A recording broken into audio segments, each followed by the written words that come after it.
The planet Zyphar 7 was a desolate wasteland, its surface scarred by years of warfare and environmental decay. Once a thriving world, its ecosystems had been ravaged by overexploitation and the aftermath of a galactic conflict that had reduced most of its wildlife to dangerous, mutated creatures. It was a world where survival was not guaranteed, and hope was a rare commodity. Captain Aria Mitchell of the Galactic Coalition was no stranger to the harsh realities of war. As part of a peacekeeping force, she had seen her fair share of battles, dying worlds, and broken civilizations. But she had never encountered anything quite like the planet Zyphar 7. The Coalition had sent her unit here on a routine scouting mission to assess the planet's unstable atmosphere and report any remaining signs of life. What they found was far from ordinary. While surveying a remote region of the planet, Arya and her team stumbled upon a massive, fallen creature lying in the midst of a rocky ravine. It was an alien beast, its fur matted with dirt and blood, its massive frame barely stirring. The creature's size and shape reminded Arya of an earth wolf, but its features were far more grotesque. Muscular, with 6 legs, fangs as long as knives, and eyes that glowed faintly with an eerie, ethereal light. The beast's breathing was shallow, labored, as it lay dying.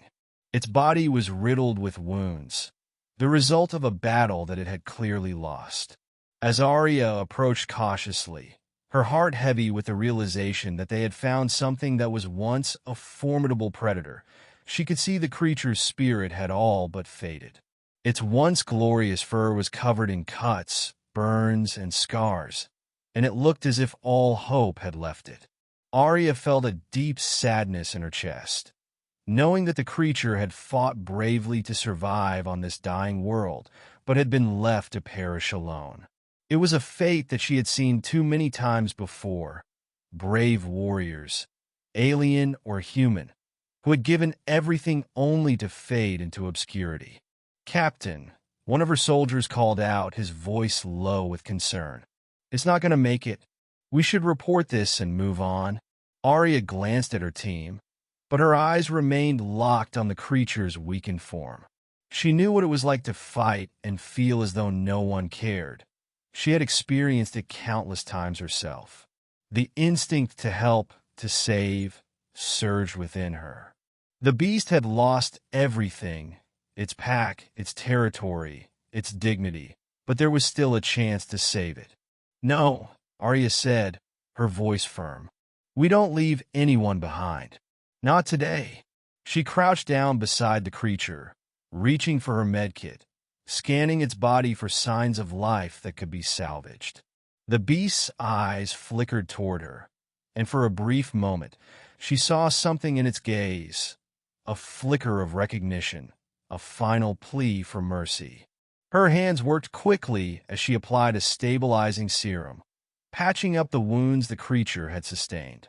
She spoke to it softly, as if trying to calm its racing heart, though she knew it could not understand her words. "You're not alone," Arya whispered. "I won't let you die here." The team looked on, unsure of what to think. They had been trained to complete missions, not to save dying beasts from a forgotten planet. But Arya's determination was unwavering. Hours passed, and the creature's condition slowly stabilized.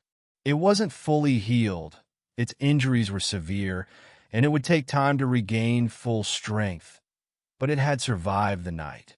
As Arya sat beside it, the creature's breathing steadied, and for the first time, it moved its head slightly toward her, as though acknowledging her presence. The next day, the team made a decision. They would return to base with the alien beast in tow. They built a makeshift transport, using what little equipment they had, and carefully lifted the beast onto the vehicle. As they journeyed back to their landing craft, Arya kept an eye on the creature, knowing that it wasn't just surviving anymore. It was beginning to heal. Days turned into weeks as the team worked tirelessly to care for the alien beast. Arya had learned that the creature was part of an ancient species called the wolfen, a race of large, wolf-like beings known for their fierce loyalty and strength. They had once roamed the galaxy, but after the wars had ended, they had been hunted to near extinction. The wolfen were seen as dangerous predators, feared for their ability to fight without mercy. But what no one knew was that they were also fiercely protective of those they cared for, willing to sacrifice everything for their kin. As the weeks went by, the bond between Arya and the wolfen deepened. She had saved its life, and in return, it began to trust her. The creature, now named Linares, after a star that once guided its ancestors, began to show its true nature. It was not just a fierce predator. It was a guardian, a warrior with a sense of loyalty and compassion that surprised even Arya. One day, as they neared the end of their mission, the planet shook. A massive shockwave erupted from the core of SCi-Fi 7, and Arya and her team realized that the planet was on the verge of a catastrophic collapse. The planet's ecosystem was failing, and a violent, destructive force was set to tear the world apart. As Arya and her team prepared to evacuate, Linares stood tall, now fully healed and powerful once again. It looked at Arya with its golden eyes, its posture strong and protective. The creature knew that it was time to fight back. Arya looked at Linares, and without a word, she knew what had to be done. Together, they would face the force that had brought the planet to the brink of destruction. With Linares by her side, Arya led her team in a battle against the environmental forces that threatened to tear the planet apart. The wolfen was no longer a dying creature. It was a warrior reborn. And through its strength, Arya found the courage to face whatever challenge lay ahead. In a battle that would echo through the stars, the soldier and the beast fought side by side, proving that even the most hopeless situations could be overcome when there was a reason to fight. And so, the wolfen found hope once again, not just as a survivor, but as a protector of the galaxy.